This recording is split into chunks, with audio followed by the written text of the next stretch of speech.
The views and opinions expressed during this program are solely those of the individuals involved and do not reflect the views of Explorewithsu.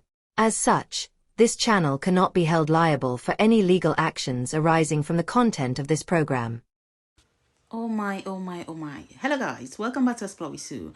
So, Dele Farotimi has been charged with 12 counts of cybercrime following an interview that he did.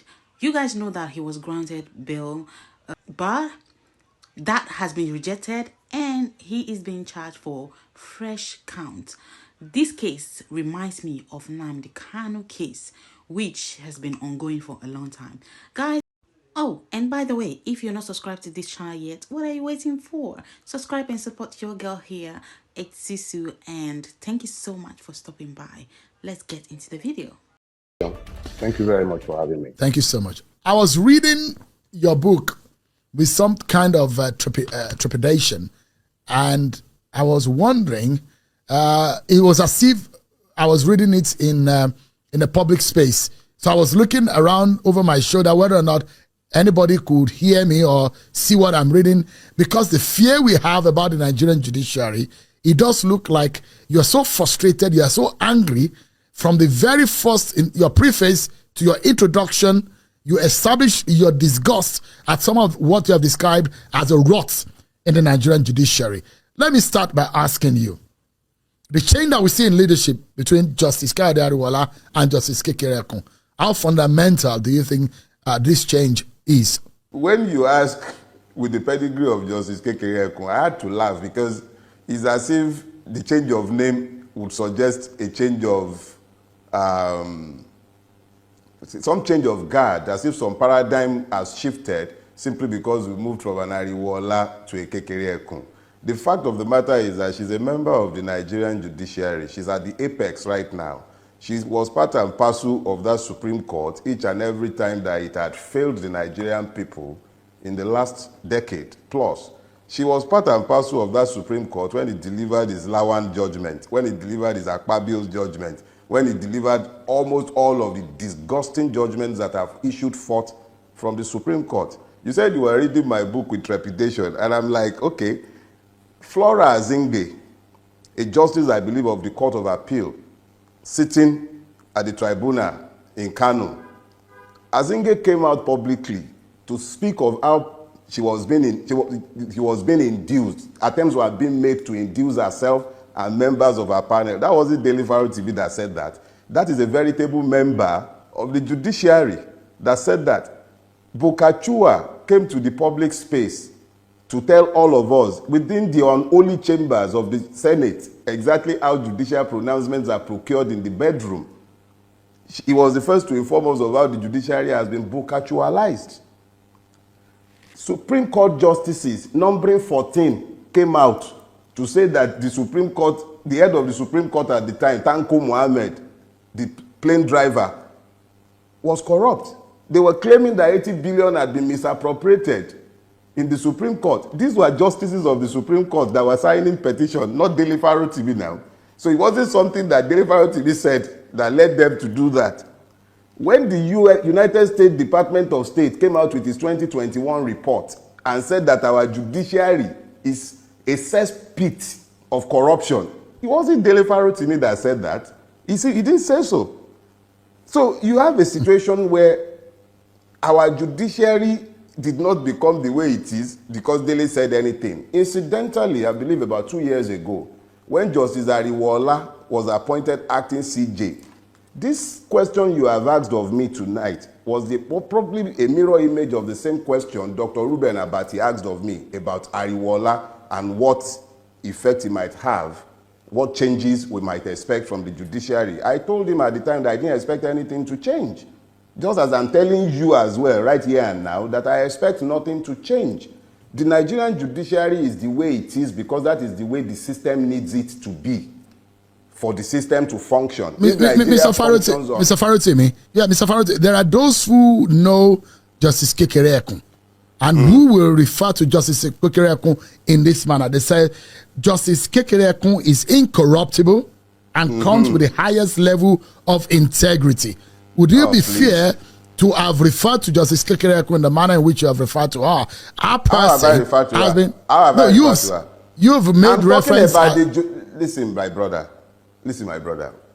Persons make up systems, but essentially, this is not about persons. I don't have a personal experience of Justice Kekere, so I cannot speak to a person, but I can speak to the institution that she is heading. And I am saying that the institution she's heading is institutionally incapable of delivering justice because the system has not been set up to deliver justice. I don't know who she is as a person, but I know what she represents. And I am saying that the institution she represents, look, don't listen to me, listen to Ebun Shofunde SAN. Mr. Shofunde was very specific when he said very clearly that the judicial reputation is at an all-time low. That is the head of the body of senior advocates of Nigeria. Not me. I'm even a retired lawyer. I'm not a seasoned lawyer. Don't worry. It actually makes more sense for everybody to believe that I should not be taken seriously since I kukuma come across as a madman. So don't worry about me. Let's listen to the likes of Ebun Shofunde. Let's listen to, I forget this justice name, the one that retired from Niger State. In the chambers at his own valedictory service, he was busy indicting the judiciary and excoriating it in the strongest possible term, not something I said. So when I say it, maybe the irreverent manner that I might adopt in delivering the truth without bothering to sugarcoat it might come across as shocking, but I am not saying anything that we all are not aware of. Our judiciary is a reflection of the society that we have managed to build, debased, debauched, completely acculturated to abnormalities. It does not deliver any justice. We are only fooling ourselves. How do you talk about justice in a situation where you spend over 5 years in court, at the High Court, over 5 years before you are even heard? I have cases involving me as a person, personal cases where I had grievances against state agencies and I sued. And I've been in court for like 4 years in one case. My matter has not been heard in 1 day. We've never been called to open our case. And yet, if that is not corrupt, what is more corrupt? Justice delayed is justice denied. Ariwola is still sitting there at his valedictory saying bye-bye and he's talking about delaying justice. Who causes it? Yeah, and this is the manner in which I summarized your book. It's an easy read. I probably read half of it on the plane from Lagos to Abuja, and just about 100 pages or so. You said in that book, and this is how I summarize it, you said that there is a systemic corruption, inefficiency, lack of public trust in law enforcement and judicial processes in Nigeria, and you gave us some very far-reaching and personal experience as a practicing lawyer. In fact, what bothered me is the names that you dropped and the names you mentioned, which I know can put you into legal trouble.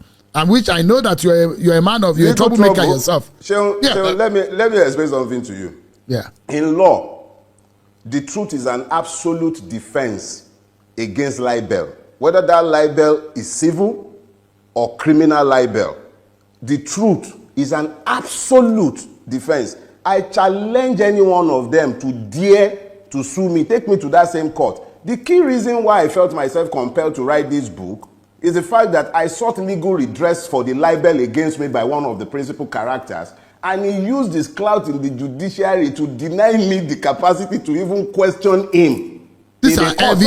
These are weighty allegations. You have accused a former Solicitor General of Lagos State, Lawal Pedro SAN. You have accused Baba Afe Babalola SAN. You have accused a very prominent person in the judiciary also of compromise. In fact, you even mentioned the retired CGN Ariwola in some of your analysis in your book. These are weighty and heavy allegations against these personalities, don't you think?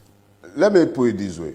I have been very, very deliberate about avoiding dealing with names and persons because my fight in the Nigerian space is not against persons. It's about the decadent institution and the state itself. So whenever I have had to mention persons by name, it's been because it is completely unavoidable and the truth and facts have to be established without looking at anybody's eyes. because all of us, we're just creatures in time. We will go eventually. Incidentally, my confidant and friend, who was chairman at the launch of the book, has passed on. Within less than 2 months of the book being launched. That shows you the transient nature. Yes, it shows you the transient nature of the life that we live. So if I say because I'm afraid of what a human being will do to me, or I'm afraid of how my professional colleagues or people might look at me when I have spoken the truth, what of when I'm dead? What happens then? So whilst I'm here, alive and well, and able to speak the truth that I've experienced and has been given to me to speak, it is not for me to look at the eyes of Uche, me, Woju Uche, whoever know like him. They are the legal gurus now. They know the road to court. I have every confidence in the capacity of the truth, both as a shield and as a sword. Every confidence. And having said that, I say this knowing that I have told the truth. The facts are inside the court's own records, notoriously. So if people are not happy with what I have said, that's their problem. But it's not about their person, it's about the situation, the system that has allowed such levels of abuse. It is the system, not the persons. Persons will live and they will die. I will go one day just as each and every one of the persons I mentioned. But the system that allowed that kind of evil has to change. If this society is going to be one in which our children are going to be able to live with some level and measure of decency, we cannot have a system that regulates impunity and then that licenses men to act as though they are gods and citizens ourselves that they can simply trample upon their head and then use the courts to legitimize the evil. No. So you are saying what you have inferred in this book to me looks like a frustration of a lawyer who has seen the worst case scenario of what could have happened in any justice system, even in hell. And you have said, look, anybody who goes to find justice in the Nigerian system is a sheer waste of time. Does that represent your position after all said and done? To a very large extent, you are correct. But I need to, because there are nuances to these things as well. Number one, it would be disingenuous of me to suggest that it is the evils that I saw in the system that led me to walk away from legal practice. That will not be true. I had already decided I was leaving when I turned 50. What happened in this case happened, I think, in 2013. So it's a story that took, 2012, 2013 is a story that took almost 12 years to write. So even after it had happened, I remained in practice for, I think, another 5 years before retiring. So it wasn't because of this. But when it comes to the truthfulness of your assertion that I had become disenchanted with the capacity of the system to deliver anything of value, you're completely correct. It had become clear to me that the Nigerian judicial system is completely unfit for purpose. Look, United Nations Office for Drug and Crimes was very clear in his indictment of the Nigerian judicial system. He says it is corrupt, horribly corrupt. That is not me. It is now my own experience. You know, when you are talking in abstracts and you are talking about the corruption of the judiciary, you are still speaking abstractly. What I have done is to offer my own first-hand experience within the system. I have merely spoken to what I saw within the system, what I witnessed. So where the United Nations Office for Drug and Crime can speak generally and in broad terms, where Mr. Shofunde could speak about the Supreme Court having become perfunctory with his judgment. I'm quoting him. Supreme Court judgment has become perfunctory. This is not, those are not rabble rousers. You can say Dele Farotimi is not well, he's a rabble rouser. Those are not Dele Farotimi. Those are individuals and institutions to whom you can at least ascribe some measure of temperance, unlike me. So that's what it is. It became tiring and it became important to set the record straight and let Nigeria be confronted with a mirror showing it is that judiciary should see its own ugly nudity and be forced to change itself. It's a society-wide thing. But if the judiciary is lost, what is left of the society? So you have officially and permanently left the legal practice. Oh, and you're yes. not open to return. Never. I left legal practice in 2018 when I turned 50. I left. And I announced it to the whole world. I left my practice. I said bye-bye to it. I find my living in other ways. I try my best to find other living. But I left law practice completely. I find no satisfaction in it, not because of what is happening there. Like I said, even before I was ever called to the Nigerian bar, even when I was yet in the university, I'd already told all my friends that once I turn 50, I'll find other things to do with my life. I wasn't coming to practice to discover that the Nigerian legal system is horrible. No. I'm a member of this society. I didn't need to enter the law practice to find out that the law practice and the legal system is decadent. It is the same as every other aspect of our society. Every strata of our society is decayed, including the press. So this is not one where anybody gets to point fingers. It is a society-wide collapse. But I decided that I was leaving. Let me find other living. I'd been farming since maybe like 20-something years ago. I find other ways to earn a living and to live my life without the stress of saying my Lord and my lady to people that I know, your worship, your honor to people who are less than honorable. I'm done with all of that. Well, I mean, but it's okay to still call you a lawyer. At the end of the day, whether you are fixed, retired, former, at the end of the day, I'm defined by my legal training. When I was taking the decision to read law, it was based on the understanding that I'm living in a lawless society, but it was necessary to understand the law so that I'll know the part where I have to bend or where I have to avoid. So I'm a lawyer for the rest of my life, but just not a practicing one. I'm retired. And so I'm going to the nitty-gritty of what you wrote in your book, which I may not be able to pick on every character or every experience that you have. But there is one that seems to have touched you, and you became so emotional in the use of your language in this book. You describe the situation, historical factors, socio-political dynamics, and economic disparities, which you think have contributed to the dysfunction system we have within the Nigerian judiciary. You have argued that these challenges not only hinder effective law enforcement but also undermine the protection of citizens' rights, leading to a cycle of impunity and justice. You particularly took on personalities. And a very revered legal icon, Afe Babalola, you accused him of corrupting the Supreme Court. You accused him of libel. And you accuse him of leveraging his influence in the judiciary to deny you justice. You made reference to a particular case. And you also dragged the likes of Mr. Pedro S.A.N. in all of this argument. What exactly was the situation? And how can you defend what you have alleged in this book? Like I have strived to explain, I am dealing with institutions and principalities within institutions. That I have had to deal with persons is, by the way, they are collateral to my preoccupation. Now, anything I have said in relation to any one of them, I am perfectly happy to defend myself before any court of law, anywhere in the world.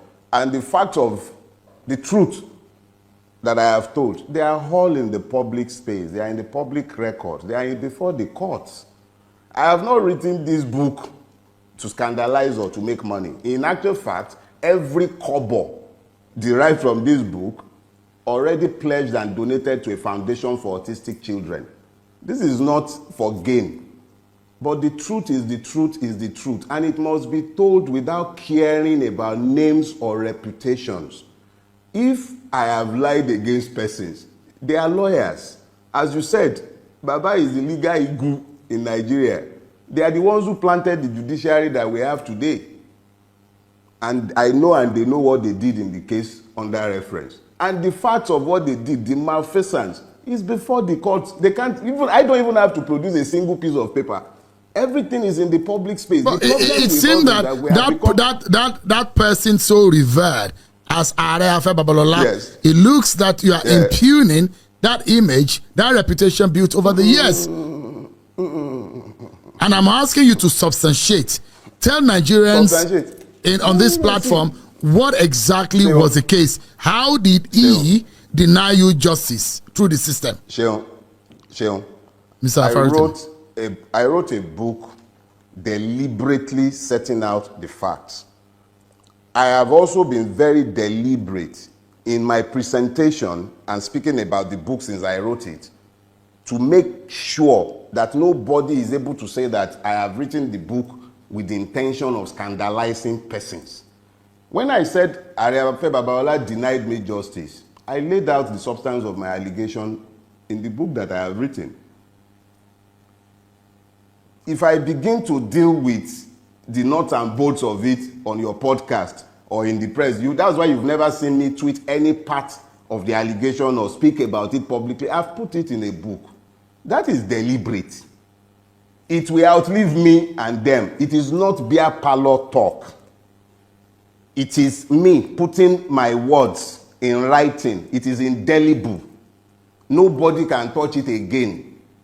Before that book was written, my major prayer was that Afe Babalola should live to read that book, or at least have somebody read it to him, or at least have somebody tell him about it so that he's able to rebut, and nobody is going to turn around later on and claim that, why didn't you say this when he was alive? In actual fact, that was why I sued him in his lifetime, so that there would be record that I challenged him with the facts when he was alive. And thanks to God, the God who has given all of us life, he has preserved him as he has preserved me. Afe Babalola is alive and well. He is well able to challenge the facts as I have laid them out. So when I say that he denied me justice, even you who has read the book, let me just say this.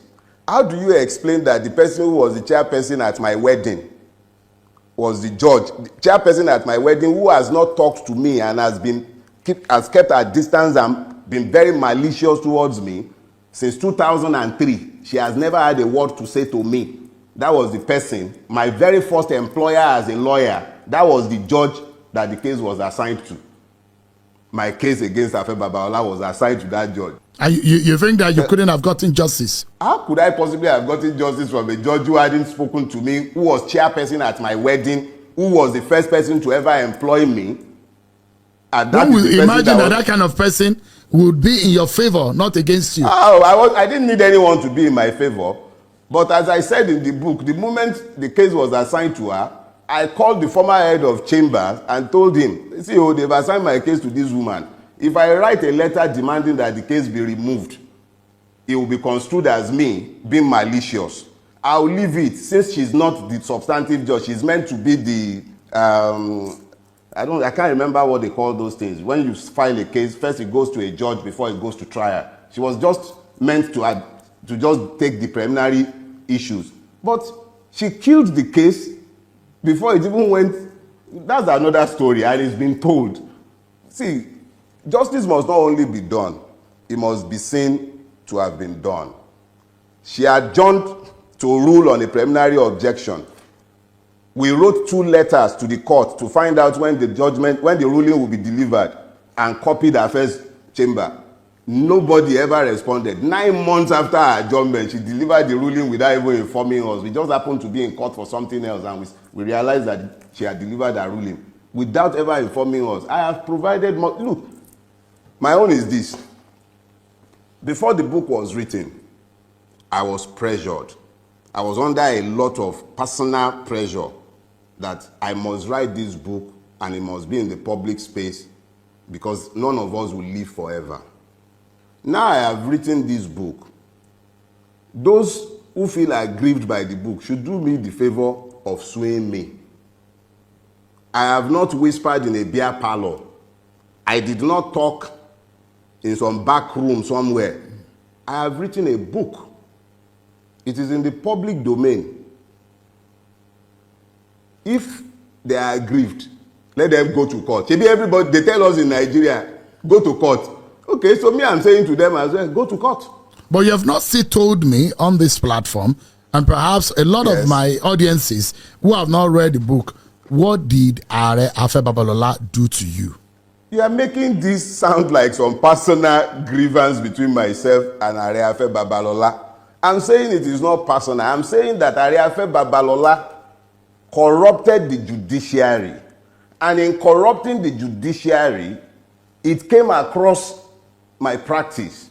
When I came across it, I challenged it as a lawyer, and I fought it to the point where he could not enjoy the fruit of his exertion in the Supreme Court. In writing the letter that he wrote to the then Chief Justice of Lagos State, Ayomide Philip, he libeled me. He suggested that I should be derobed, that what I had done was deserving of sanction, and I should have been struck off the bar.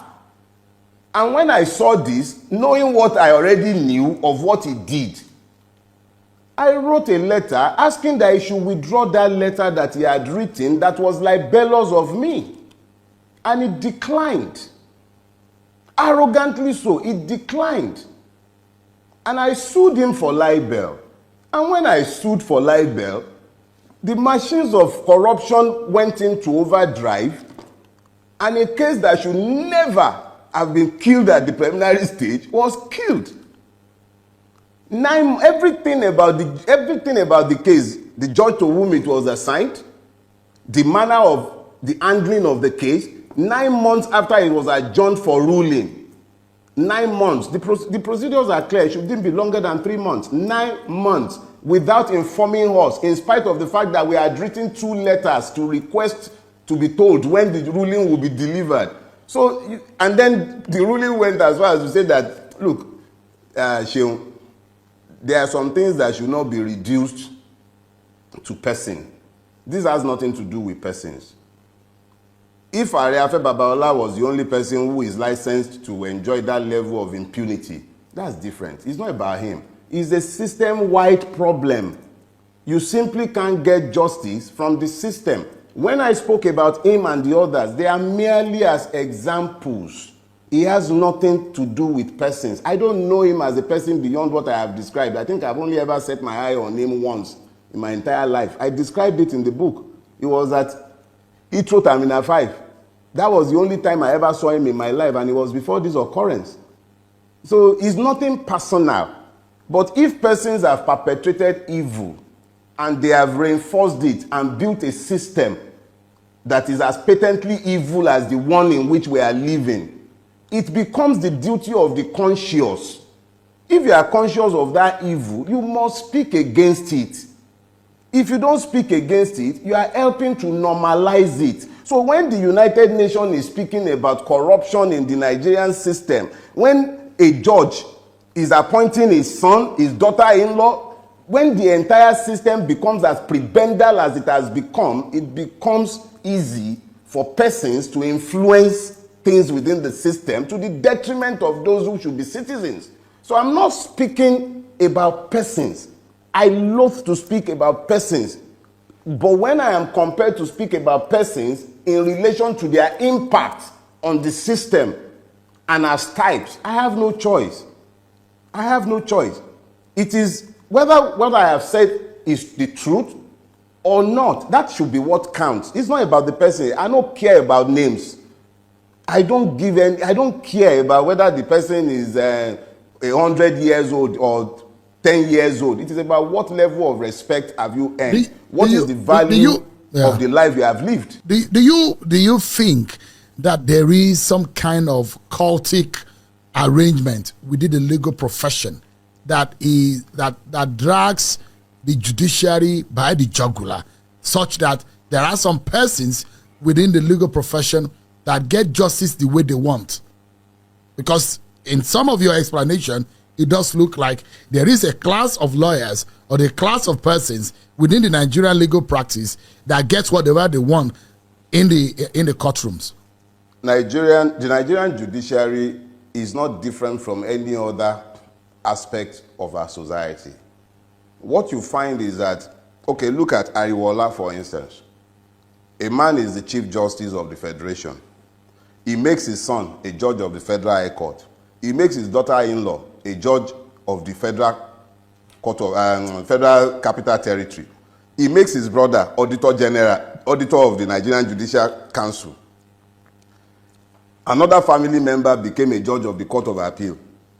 When you have these egregious abuses of the judicial code of conduct, when they have more or less turned judicial appointment into a family inheritance, when it is the girlfriends and wives of politicians that become judges and justices, what you find is a replication of what you have in the police, in the custom, and in every other aspect of our society. So it is not as if there is a special cult in the judiciary or at the bar. No, not necessarily. It's the same Nigerian factor of not holding people responsible for their actions, of a system that is not designed to enforce the rule of law. It is that same system that you are seeing at work in the judiciary. It is just that its effect on the judiciary is by far more ruinous than everywhere else, because the illusion of justice has been eroded. There is no longer any illusion that there is just. Everybody now know that you are not going to get justice from. How do you expect to get justice from a court that is constantly doing all kind of somersaults? So it's not about a court somewhere. If there is one, I'm unaware. But I do know that with every other Nigerian thing, when some people have conquered the space as though it were to be a territory, you then find a succession of their children, their friends, and assigns being placed in offices, and the person who has appointed you, to a very large extent in a prebendal system, gets to dictate what you do. So we've managed to evolve a judicial system that works to deliver justice to the poor and to the rich and powerful, but only judgment gets to the poor. So the poor will end up in prison, the poor will end up with the heavy end of the stick, but the rich, they get justice delivered faster. If an emir wants to sue now, he will sue and they will deliver judgment within 1 week. That's why you ended up with the madness in Kano. But if a poor man needs justice delivered quickly, he's still in court for the 4 years, like I have been in court for 4 years, and I'm not exactly poverty-ridden, and yet nobody has heard me. So what kind of judicial system have we built? So it's not about persons, it's not about court, it's a reflection of who we are as a society and what we have done to our justice delivery system. It's nothing to do with any court, it's our society. There was something you said which came out to me. You said Nigeria, I'm quoting you, Nigeria and its criminal justice system are one of the most violent injustices that I've ever seen coming out of that Supreme Court. Came from a panel on which this particular justice sat twice. I'm talking about Justice Ariwola. But a lot of encomium has been on him as he bows out. President Tinubu stated that he was selfless, hardworking, and dedicated. Don't you see that your opinion of the CJN or the retired CJN differs from that of the president or some section of the Nigerian public? When agiographers presume to write history, they dress the subject in borrowed gowns, and then sometimes they steal crowns to wear for the subject. These people who are expressing all these opinions of Justice Kayode Ariwola and talking about how selfless he is, how selfless is he when he was appointing his son a judge of the Federal High Court against the clear provision of the Judicial Code of Conduct? How selfless was he when he was appointing his brother auditor of the National Judicial Council? So I'm not going to, like I said, it's not personal. So when they are busy eulogizing him and talking about how selfless he is, let them remember that the history on paper, the facts suggest the exact opposite of what they are saying. But like I said, I have nothing personal against Ariwola as a man. I don't know him. I've never seen him in my life. I've never met him. So whatever it is that they say he is, history will judge all of us eventually. History would decide whether a selfless man would appoint his son a judge, his daughter-in-law a judge, his brother auditor, another cousin justice of the Court of Appeal, under his watch as the Chief Justice of the Federation. So me, I'm not going to join issues with his judgment by history. I've written what I know of him, and that was what I found in coming across him as a public servant. Other than that, I don't know him as a person. I have merely given my account of what I know. Those who are busy dressing him in borrowed gowns, they can enjoy themselves. History will take those gowns off him in due course. Coincidentally, there was a matter in court with the former Minister of Finance, Kemi Adeosun. And it looked to me that this is yet another kind of frustration that you express in this book about the state of our justice system. How sad do you think this scenario for you based on how you express it in the book? Mike, I had a case. I was being tried before Justice Dada, and whilst I was there, two people were equally being tried by the EFCC before Justice Dada. The lady was trying to procure a visa to the United Kingdom, and she was trying to do this using forged documents, and the second accused, our co-accused, was the one who was more or less like the travel agent who provided the forged document. Whilst I was there, whilst my own case was also going on, this pair were convicted and sentenced to prison. It was the same week that they were sentenced to prison that the Kemi Adeosun story was breaking in the Nigerian press. And I was looking at this. In this same society, where somebody who was trying to escape the madness of Nigeria in a desperation, yes, not condoning criminality, in a desperation, she procured forged documents. The system, with the agency of the EFCC, ensured their imprisonment.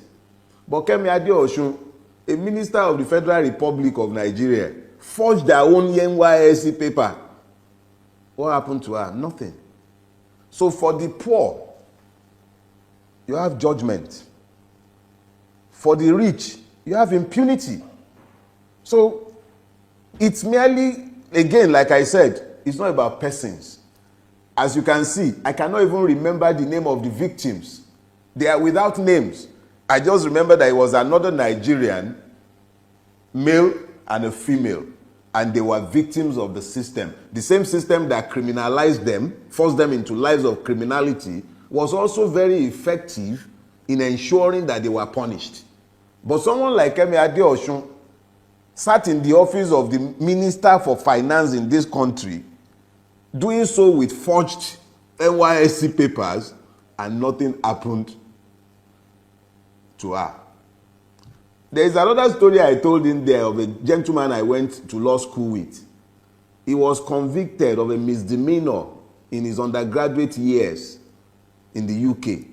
The Council of Legal Education refused to call him to the bar. I don't know if they've called him to the bar now.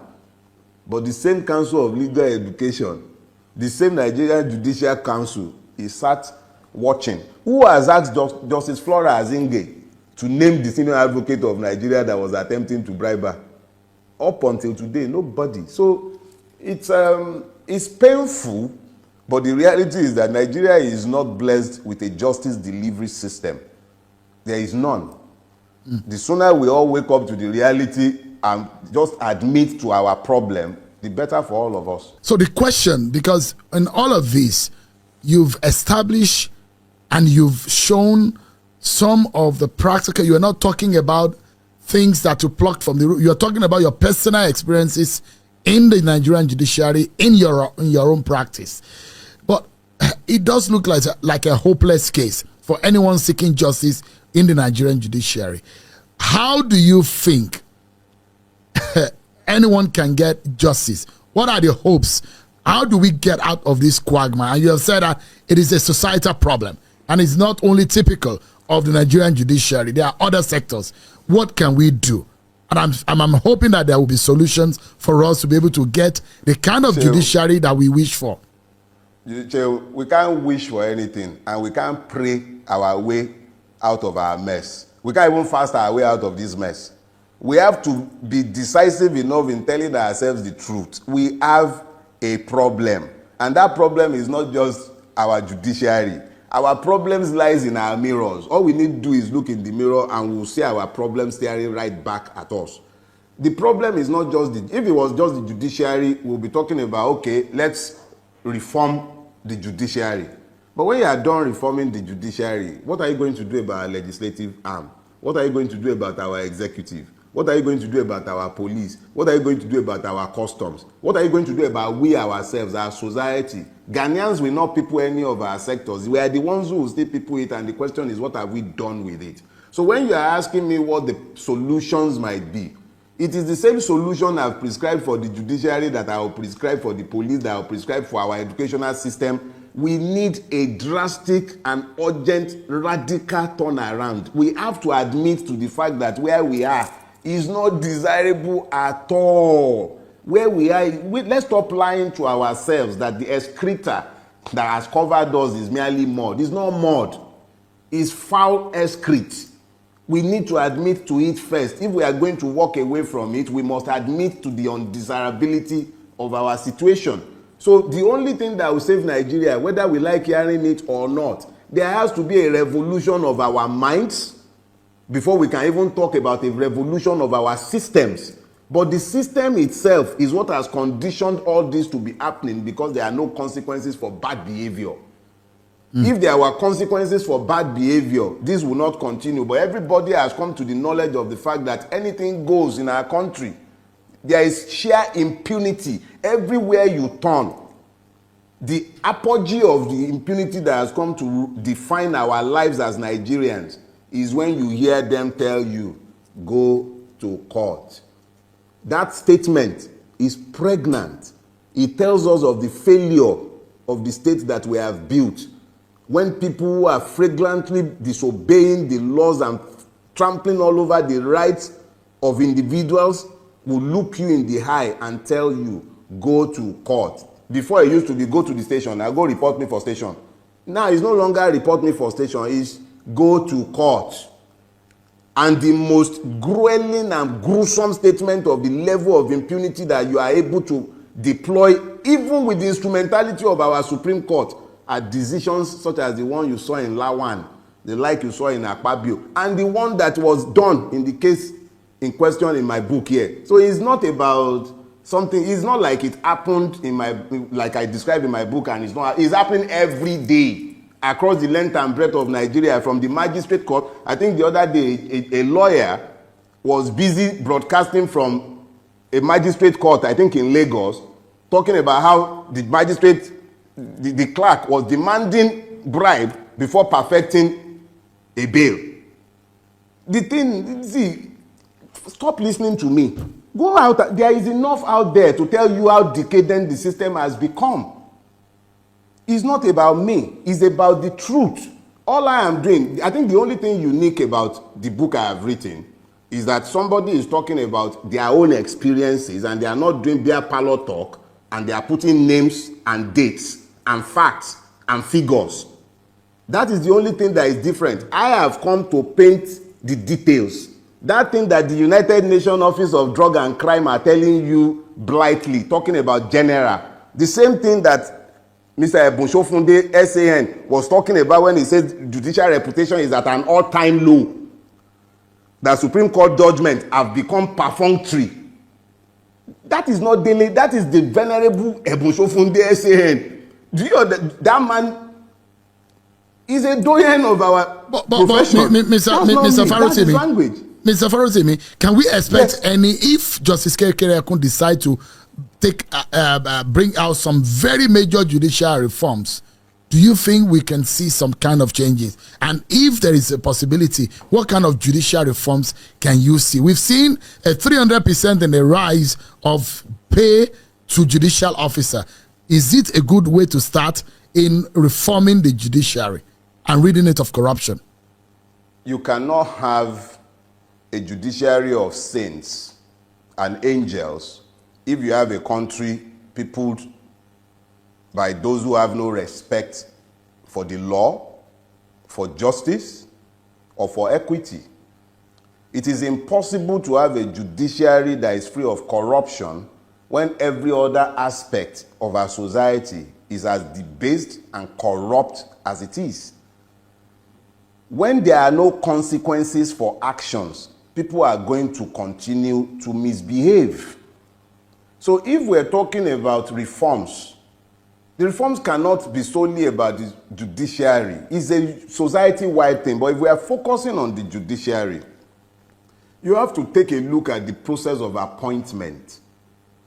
If politicians that we have all universally agreed are largely corrupt and crooked are the ones who are appointing judges, what kind of judges do we expect them to appoint? The judges are bound to be reflective of those who are appointing them. So you need to first of all look at, one, how are you recruiting your legislators? How are you recruiting your executive? Because they are the ones who end up influencing the appointment of judges. How are you doing this? So you cannot retain this decadent system as it is and then be expecting that the judiciary would, by some magic, be different from the rest of the system that has produced it. So talking about the judiciary, yes, we can talk about it sectorally, but it does not change the fact that it is merely a reflection of the society in which it operates. It is part and parcel of our society. Let me quickly, let's wrap up this conversation. But your position, politically, of course, I saw what happened with Kenneth Okonkwo, who said he no longer speaks for Peter Obi because he doesn't think that he has the grit and the firmness to be able to handle issues. Are you still with Peter Obi? Do you hold a similar notion, or what do you make of that kind of situation where he thinks what is going on in the Labour Party needed a firm and a very, very strong handling, but he didn't see that that Peter Obi was able to handle that situation the manner in which he did. Are you also disappointed with what is happening in the Labour Party? Let me say this. What is happening in the Labour Party is, for me, the noise next door. I'm not a member of the Labour Party, and I have labored to make this clear before the election, during the election, and after the election. I have not concerned myself with what is happening in the Labour Party. Kenneth joined the Labour Party, so it was his business what was happening there. It's none of my business, and I have not made it my business. I'm not a politician. I am a citizen of a country that is not yet born, a victim of Nigeria looking to have a better country in the future. Peter Obi is a man that I admire a lot. I don't expect him to dictate what should happen in the Labour Party. When did he join them? The Labour Party is a party. It's not, I believe that if it's a party, to an extent, they would have to find a democratic means of resolving their differences. Peter Obi is not in a position to dictate the terms of their settlement to them, and I don't expect him to. Obviously, Kenneth Okonkwo has a different understanding of what Peter Obi's response should have been. He is a politician, just like Peter Obi is a politician. They are the ones who decide what political tactics works for them as politicians. Me, I'm not a politician. As of today, if there were to be a presidential election, Peter Obi is the person I'll still queue behind, because I believe in his capacity to take Nigeria in a non-violent manner to the revolution that I desire. I wish to see Nigeria turn around, and I don't want to see that happening violently. And I believe that Peter Obi has the mass appeal and the capacity to unite this country behind a vision for a better future. That is the basis. As at today, I don't know what he might do tomorrow that might change my mind. I'm a free agent. It might be that tomorrow he decides to align himself with persons that I do not believe I can work with, people that I believe cannot bring anything good to Nigeria. And on account of that, I might decide, okay, hasta la vista, we can't work together. But as at today, barring any dramatic happenstance, I remain solidly behind Peter Obi, and I will continue to support him into 2027 if he's going to run, and if we have managed to reform our electoral system. Because any election without a reformation of our electoral system, I'm not interested. I mean, Kenneth Okonkwo went as far as saying, for 2027, Peter Obi, Bola Tinubu, Atiku should move aside. Like, or use, or you are of the opinion that 2027, you are of the opinion that 2027, Peter Obi should realign or go back to the ring and see through his hat and run again for president. That's your opinion, and that's your stand, isn't it? Let me put it this way. Peter Obi did not lose the last election. Peter Obi won the last election. INEC and the judiciary performed their magic. 2027, there will be no election without a reformation of our electoral system. If the electoral system is not reformed to ensure that beavers and electronic transmission from the polling unit becomes compulsory, I would not even bother to participate in that election, because you can be sure that Tinubu was not in power, that ran and snatched and grabbed it, already has the 2027 election result written. A Tinubu that will be busy appointing weakest man as electoral commissioner, the most violent election rigger in Nigeria today, openly, is Wike. That is the person whose proxy was being appointed as that's a weighty allegation. Electoral commissioner. That's a weighty allegation. I said it because it's on video. Now what I beg, she will stop being politically correct. There are multiple videos and audios of Wike enforcing his political will in Rivers State over and above the sovereign will of the people of that state. Violently too.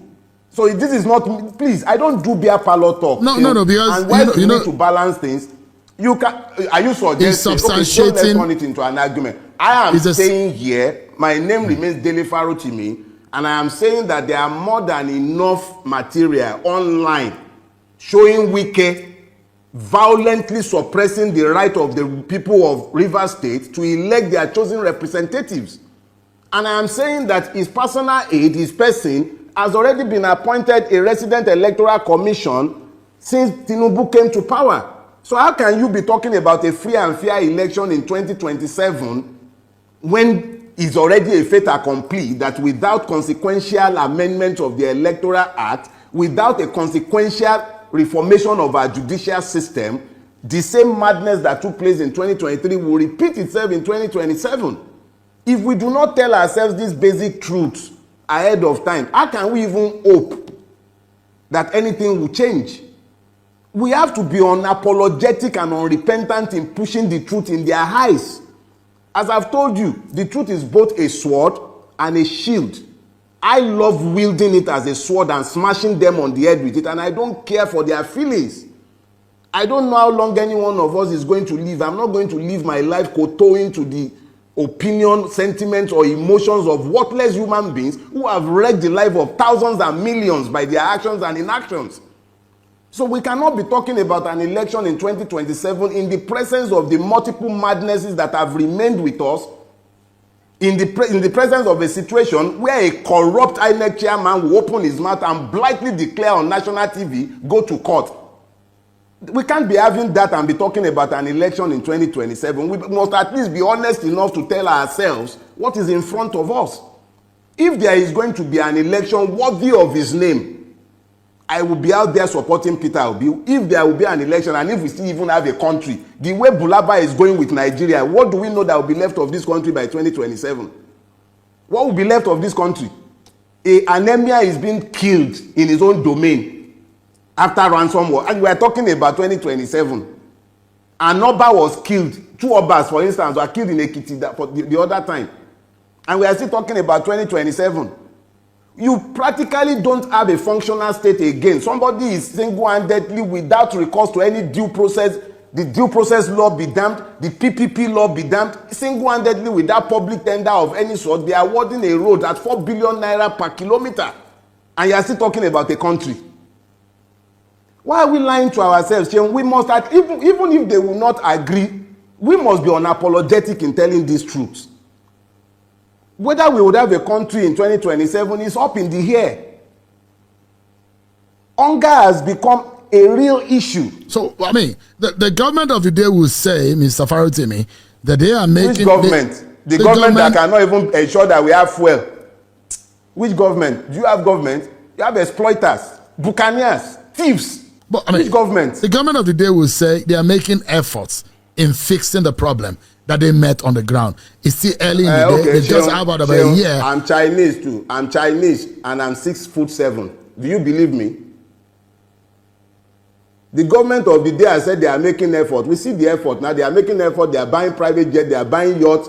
They are spending 21 billion to renovate. They are spending 90-something billion on Hajj. Is that the? And then they are falsely and fraudulently implementing Orosanye report.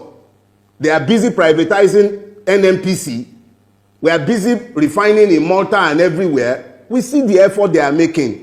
So I'm Chinese too, Sheung, and I'm 6'7". Do you believe me? So you don't see any good that this government has done since the last 1 year? Do you see it? No, I'm asking. Because I'm a journalist. I'm asking. I had no expectation of anything good from this government. Nobody steals power to benefit the people. It does not happen. I do not expect the mercies of a thief who has robbed me. I was not under any illusion whatsoever about this government. But when you say that the election was stolen, there are those who argue that the elections were fought. The candidate you're talking about came a distant third. The case went to court. And the first court of first instance went to the Supreme Court, and the court validated the outcome of the election as pronounced by INEC, and that the lawyers were unable to prove that the elections were rigged or fraught with irregularities. How then will you be able to say that the mandate was stolen? Sure. Let me say something, right? You know, the ICPC was set up by Obasanjo. ICPC said that as of 2018 to 2020, 9.45 billion was paid as bribes to lawyers by lawyers to judges. I didn't say that. Justice Kayode just said judges are becoming billionaires because they are sitting on electoral tribunals. Dele Farotimi didn't say that. If you believe for 1 second that the Nigerian judiciary did justice in the 2023 election cycle, I have dollars to sell to you. Just bring money, let's go and buy chemical. What I will say to you is this, Sheon. Yorubas have a proverb. They say that two people cannot be equally fooled by a lie. If the person telling the lie is unaware that he is lying, the person being told the lie should know that a lie is being told. At least the person against whom the lie is being told should also be aware that a lie has been told against him. I say it without any equivocation. The Nigerian judiciary, by its multiple somersaults in the last electoral cycle, established beyond any argument the fact of its complicity in the rape of democracy in 2023. People can hold their opinions, and that's the beauty of opinion. Everybody is entitled to one. Even me. You may or may not agree, but I am still entitled to that opinion, and that is my opinion. Let's wrap up. Where do we go from here to have the kind of country or a nation that will be for the betterment and for the good of all Nigerians? Where do we go from here? We as a people and as a collective would have to resolve to be better than we have been. We would all have to, as a collective, admit to our part, our fault in what has happened to us as a people. This is not something that is not a sectoral guilt. It's a systemic problem. From the pulpits in the churches and mosques, which stinks to the highest heavens, to the groves, the sacred groves of our land. All the places of religiosity in our country have become temples of iniquity. We need to look at ourselves. Me as a person, you as a person, we as a collective, we need to look at ourselves. It's very easy to point fingers at sectors, but the reality is that there is no part of our country that is free of putrefaction. It's a systemic collapse. If there is anything that would change, if anything would ever change, it would have to be that we as a collective with good leadership decide to try a different pathway. Outside of that, what will happen is that by the time Kekere Ekun is leaving, you will be asking me or someone else again if the new acting CJ would be able to change the system. No single person can change Nigeria. It will take the collective resolving that they are tired of where they are before anything would ever change in our country. It has taken the collective to normalize the madness that we have become acculturated to. And it will take a critical mass, if not a majority, if that madness is going to ever change. That's what I've seen about this. Mr. Dele Farotimi, retired lawyer, a farmer, and a Nigerian. Thank you so much indeed for your time on today's edition of the Micron podcast. I appreciate it.